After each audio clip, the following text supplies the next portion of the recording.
Cordial saludo. Bienvenidos de nuevo a este su espacio de temas y problemas literarios. ¿Cuál es el riesgo que implica no conocer a nuestros lectores? ¿Cómo afecta eso el nicho que escogemos? ¿Cómo afecta eso nuestra relación con el lector mientras estamos escribiendo? ¿Qué tanto se sacrifica, qué tanto se subordina teniendo en cuenta al lector y qué tanto se pierde ignorándolo? Vamos a conversar un poco sobre todo esto, no sin antes recordar que soy Sundiata Keita, escritor, miembro fundador del colectivo artístico Epísteme Colombia y su anfitrión en su espacio. Primero tenemos que hacer algunas consideraciones. Acá en este canal no apoyamos, no creemos en aquella tesis de el escritor solipsista, ¿no? El escritor que únicamente concibe y valida como real lo que está dentro de su mente, dentro de su esfera. El escritor que escribe para sí mismo, pero publica, pues lo que es una contradicción. Si usted quiere escribir para sí mismo, pues escribe un diario y ya está. Entonces, nos parece un poco absurda esa postura. Sin embargo, hay algo de esa postura que sí es bastante rescatable, que tiene que ver con la independencia del escritor. ¿Hasta qué punto usted tener en cuenta a un lector ideal o a un lector objetivo, un lector target, eso lo vamos a hablar ahora en un momento, puede perjudicar su propio estilo? Entonces, la primera consideración es que no debe caerse en un extremo y en el otro. No debe pretenderse que el ejercicio literario es una pura abstracción personal que no tiene nada que ver con un posible destinatario, porque la literatura implica comunicación, implica un destinatario, evidentemente, un público, un lector. Y tampoco irse al otro reverso, que ya hacer un ejercicio propiamente más del marketing cierto para sacar un producto, sacrificando quizás su propia intención estética, su propio estilo, su propia temática, una serie de cosas para ganar a los lectores. Ahora, hay, como les digo, por decirlo así, defensores de cada una de estas posturas. Entonces, teniendo esto claro, debemos tener también algo en cuenta. ¿Cuáles son, por así decirlo, los pilares de esta relación, o algunos de los pilares de esta relación que nos pueden generar estrategia entre el lector, el escritor y el lector, pues, que nos pueden generar estrategias útiles para nuestra literatura? Primero que todo, conocer cuál es el propósito.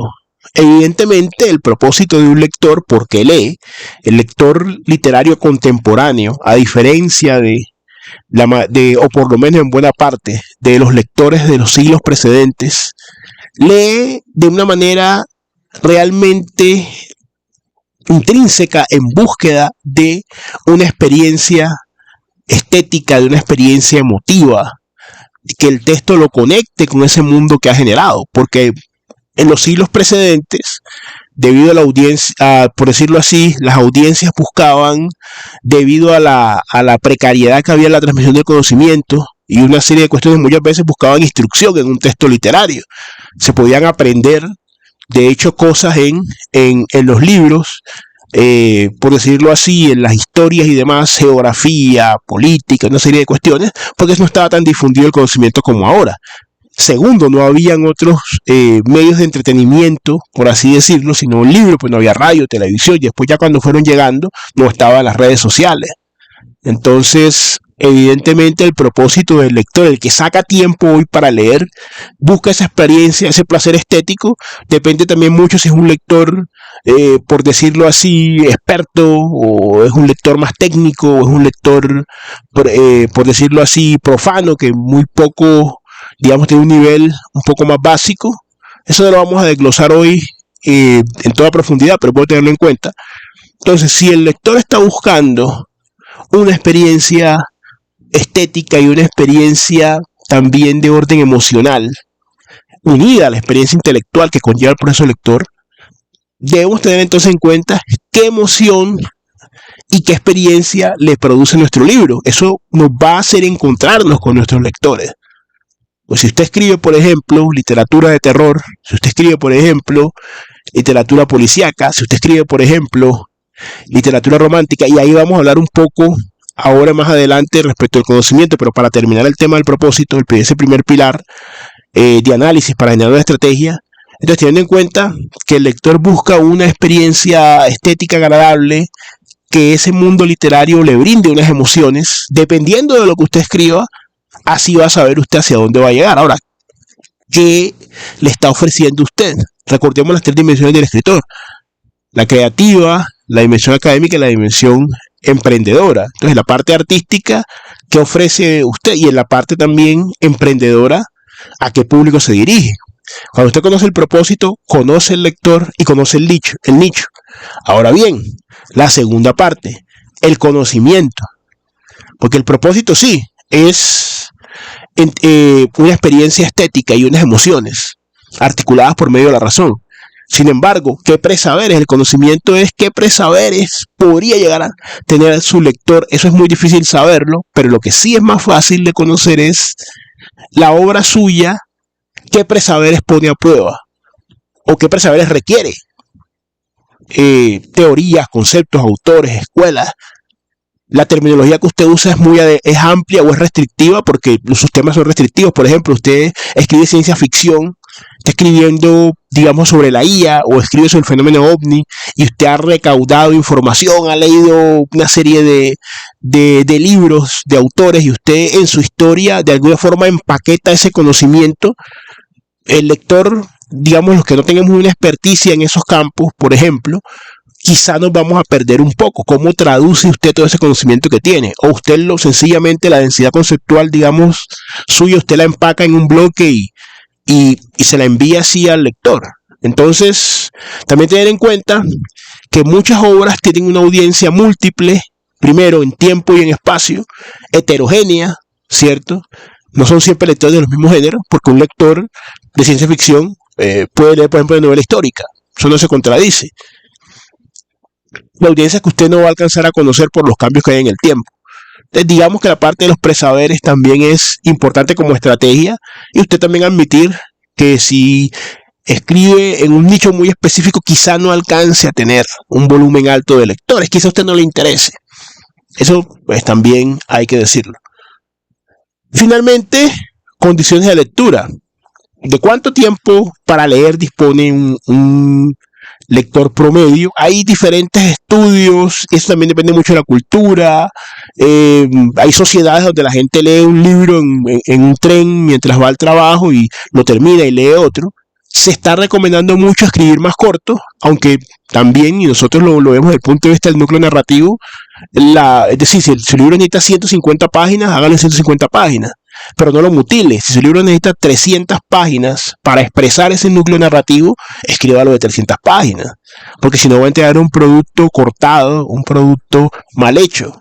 Tampoco lo extienda, pero lo que se sugiere es no escribir tan largo, porque la gente no tiene mucho tiempo para leer, por el trabajo y tantas distracciones que hay con las redes sociales y la pérdida de la atención. No, que se ha hablado mucho y lo hablan docentes y personas que están más vinculados a esto, la generación de TikTok, 30 segundos de atención. Entonces, también tener en cuenta eso.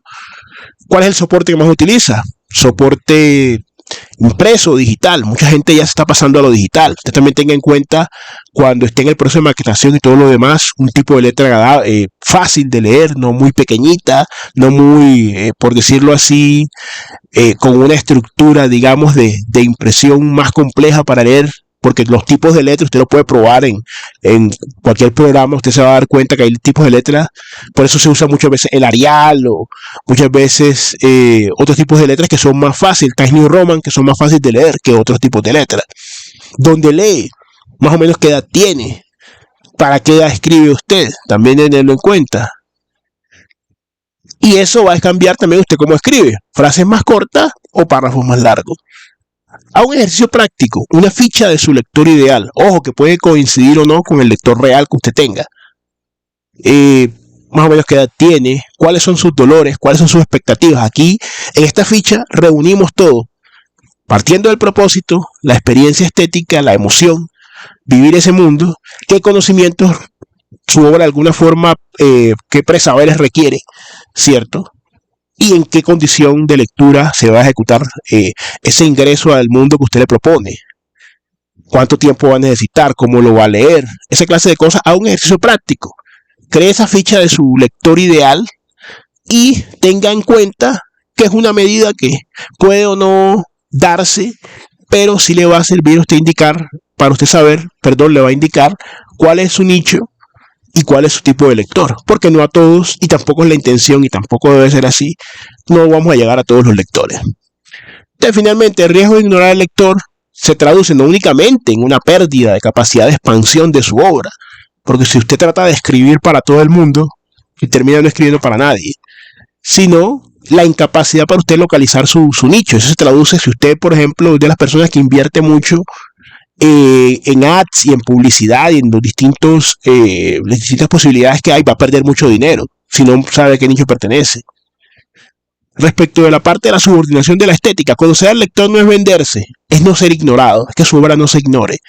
Evidentemente, su estilo, cuando ya usted parte de la ficha y de un lector ideal, ya usted comienza ese diálogo y puede mantener su estilo lo más posible.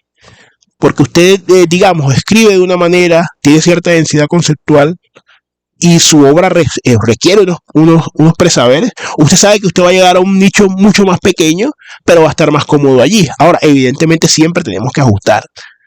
Tampoco caer en el otro extremo, ajustar ciertas cosas de nosotros, porque tampoco escribimos únicamente para nosotros mismos.